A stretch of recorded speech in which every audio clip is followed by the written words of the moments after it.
안녕하십니까. 2023년 10월 5일 최병무의 팩트 시작하겠습니다. 제가 한 달 전쯤이죠. 찾아보니까 9월 2일에 한동훈 김의겸 공방에 박범계 의문의 일패, 이런 보도를 유튜브를 통해서 말씀드린 적이 있습니다. 이게 무슨 얘기냐면, 시민단체가 이제 한동훈 법무부 장관의 해외 출장 정보에 대한 공개를 요청을 했는데 법무부에서 그걸 거부했었죠. 그러니까 소송을 냈습니다. 그때 그 소송 냈던 것이 2022년 6월부터 7월까지 미국 출장 경비 내역, 그 다음에 증빙 자료, 뭐 이런 것들을 공개하라는 거였죠. 1심이 이제 올해 8월 24일에 나왔습니다. 서울행정법원에서 시민단체의 요청대로 정보를 공개하라, 이렇게 된 겁니다. 그러니까 이제 이 문제 때문에 한동훈 법무부 장관이 국회 법사위에 갔었죠. 9월 1일 국회에서 법원 판결에 따라서 미국 출장비 내역을 공개하겠다, 이렇게 밝히고 항소를 하지 않았습니다. 2심으로 넘어가지 않았습니다. 그러니까 그냥 확정됐죠. 그래서 1심 판결이 9월 9일에 확정이 됐고, 제가 한동훈 김의겸 공방에 박범계 의문의 일패라고 이제 얘기했던 이유는 바로 이 9월 1일 법사위에서 김의겸 의원이 이 문제를 제기했던 겁니다. 한동훈 법무부 장관을 몰아세우면서, 자, 법원의 정보공개 청구 그 요청을 받았지요? 라고 그러니까 받았다. 그러니까 2심으로 갈 거냐 안 갈 거냐, 응? 미국 출장에 문제가 많다, 뭐 이런 식으로 계속 따져 물었죠. 그러니까 한동훈 법무부 장관이 나 이거 항소 안 하겠다, 이렇게 해서 항소를 이제 안 하고 1심이 그대로 확정됐는데, 그러면서 이제 한동훈 법무부 장관이 당시에 근데 비교를 해야 되니까 내 그 해외 출장비가 얼만데 역대 장관들 해외 출장비하고 비교를 해야 되니까 그거를 역대 장관들 것도 같이 공개를 하겠다, 이렇게 얘기하니까 김의겸 의원이 거기에 말렸죠. 공개하시라, 국민 앞에 약속한 거 아니냐, 공개하라, 이렇게 얘기했습니다. 그래서 한동훈 법무부 장관이 약속을 했고요. 그 공개를 이제 지금 앞두고 있는데, 그 당시에 이제 언론 보도에 나오고, 또 이게 국외 출장 연수 정보 시스템, 이런 사이트가 있다고 하거든요. 그러니까 공무원들의 국외 해외 출장 그 연수 정보를 올려놓은 데가 있다고 합니다. 이제 거기에 보면 한동훈 법무부 장관은 2022년 작년이죠. 6월 29일 미국 이때부터 7박 9일간 그 미국 워싱턴 DC하고 뉴욕을 방문한 것으로 돼 있고, 수행원 3명을 데리고 갔고, 그 다음에 총 경비가 4,840만 원이 들었고, 가서 한 일은 국가기관 4곳, 국제기구 2곳을 방문했다, 이렇게 돼 있거든요. 근데 이 당시에 박범계 당시 이제 전 법무부 장관이, 이 사람은 뭐 하나만 예를 들면 여러 번 해외 방문을 했지만 2021년 11월 17일 6박 8일, 그러니까 한동훈 법무부 장관보다 1박 1일이 부족한 겁니다. 그 출장 장소는 똑같습니다. 워싱턴 DC와 뉴욕. 그런데 경비는 훨씬 많습니다. 6,800만 원. 그리고 수행원도 3명이 아니라 5명. 이렇게 이제 비교가 됐죠. 이러다 보니까 결국은 이게 문제는 또 어디에 있냐면, 박범계 당시 법무부 장관이 방문했던 2021년 11월하고 2022년 6월하고는 항공료가 거의 2배 차이 난다고 합니다. 항공료가 많이 오른 거죠. 한동훈 법무부 장관 때. 왜? 코로나 팬데믹으로. 그러다 보니까 박범계 법무부 장관이 출장 경비가 실제 가서 흥청망청 쓴 것 아니야?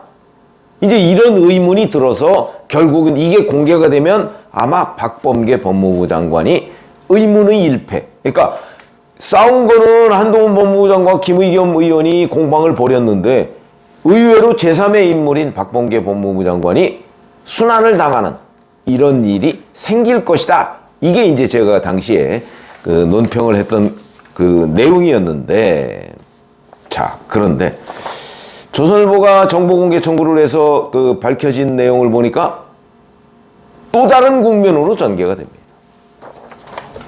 이 국외 출장 연수 정보 시스템, 이 사이트에 박범계 당시 법무부 장관과 법무부가 올려놓은 이런 제가 지금까지 말씀드린 출장 정보, 이게 실제와 달랐다는 거죠. 어떻게 달랐냐?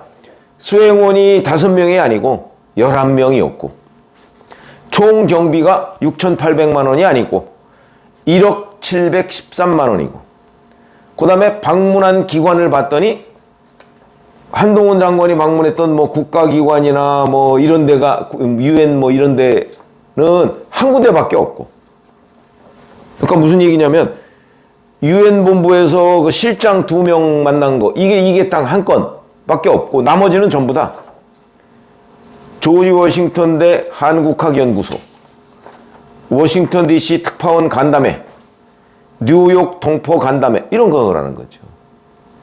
이게 이제 왜 중요하냐면, 그러면 박범계라는 사람의 미국 방문이 뉴욕 그 유엔에 가서 그 실장 2명 만난 거, 한국의 장관급이, 그걸 위해서 뉴욕을 갔느냐? 이건 결국은 공식 출장이 맞아? 그냥 외유성 출장 아니야? 라고 하는 데에도 답을 해야 되는 거고, 그 다음에 또 하나는, 자, 왜 이렇게 수행원, 총경비 이런 것들을 다 축소 조작을 했느냐? 이 부분에 대해서 또 답변을 해야 되고, 박범계의 또 다른 순환이 시작된 겁니다. 처음에는 단순히 그냥 한동훈 법무부 장관보다 뭔가 경비를 많이 써서 문제가 될 소지가 있다, 뭐 이런 정도로 우리가 예측을 했었는데, 그게 아니고 아예 거기에 축소 조작을 했다.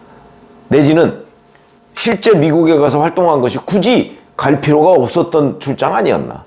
그러면 결국 외유 아니었냐? 외유성 출장 아니냐? 이런 지적을 지금 피할 수가 없는 상황이 돼버렸습니다. 그러니까 9월 초에 이제 한동훈, 김의겸에서, 아마 김의겸 의원은 한동훈 법무부 장관의 미국 출장 뭐 내역이나 경비나 뭐 이런 것들을 문제 삼기 위해서 법사위에서 문제 제기를 했는데, 한동훈 장관은 이제 그러면 비교하려면 역대 장관 것까지 같이 비교하자 그래서 조사를 해보니까 이 공식 사이트에 축소 조작을 해서 올려놓은 사실까지 드러났고, 그 다음에 구체적인 활동 내역 이런 것까지 드러났는데, 그거 봤더니 한동훈 법무부 장관은 뭐 적어도 국가기관 4곳, 국제기구 2곳, 뭐 이 정도면 6박 8일, 7박 9일이라는 기간 동안, 물론 그때 뭐 주말이 끼었다고 하긴 하지만 어찌됐든 간에 상당한 정도로 공적인 활동을 했다, 이렇게 볼 수 있는 반면에, 박범계 전 장관의 경우에는 뭐 공적인 활동은 UN 본부 가서 실장 2명, UN 본부 실장 2명은 뭐 굳이 안 만나도 되는 것으로 보입니다. 그리고 나머지는 전부 다 뭐 조지 워싱턴 대 한국학연구소, 뭐 여기를 꼭 이 1억 원 넘게 들여서 가야 되나요? 워싱턴 특파원 간담회, 뉴욕 동포 간담회, 이걸 꼭 이 거액을 들여서 출장을 갔어야 되느냐? 그러니까 결국 놀러 갔다 왔다는 얘기가 되는 거다. 이렇게 되면 이제 이 두 가지를 비교하면서 결국 박범계 전 법무부 장관의 외유성 출장 논란이 불거지면서 지난번에 이어서 2번째 순환을 당하게 됐다. 근데 박범계 전 법무부 장관은 한동훈 현 법무부 장관과 이 문제를 가지고 공방을 벌인 적이 없습니다. 공방은 한동훈, 김의겸 사이에 벌였는데, 최대 순환은 박범계 전 법무부 장관이 받게 됐다. 이런 거죠. 참 아이러니죠. 이런 걸 자책골이라고 합니다. 자책골. 자, 그런데 그러면 전직 법무부 장관은 이 사람들만 있는 건 아니죠. 문재인 정부 초창기에 그 법무부 장관이 박상기 씨였고, 그 다음에 조국, 추미애 뭐 이렇게 돼 있지 않습니까? 근데 보니까 박상기 전 법무부 장관은 뭐 몇 차례 해외 출장을 갔다 왔고, 그건 뭐 기간이 길었으니까. 추미애 전 법무부 장관은 보니까 코로나 팬데믹이 있어서 그때 해외 출장 뭐 이런 것들을 좀 자제하고 이랬었죠. 그래서 뭐 해외 출장 기록이 없다고 하네요. 제가 알기로는 한 번인가 뭐 기억으로는 어디 갔다 온 걸로 알고 있는데, 그건 제가 추가로 한번 찾아보겠습니다만은, 조국 전 법무부 장관은 재임 기간 자체가 뭐 35일로 짧고 뭐 수사 공방 벌이고 뭐 이러다 보니까 이제 해외 출장이 없었던 거고요. 이렇게 돼서 결국은 박범계 전 법무부 장관만 어려움에 처하게 됐다. 그것도 김의겸 의원이 한동훈 법무부 장관을 공격하려다 그 유탄을 맞은 셈이 됐다. 이렇게 말씀을 드리겠습니다. 고맙습니다.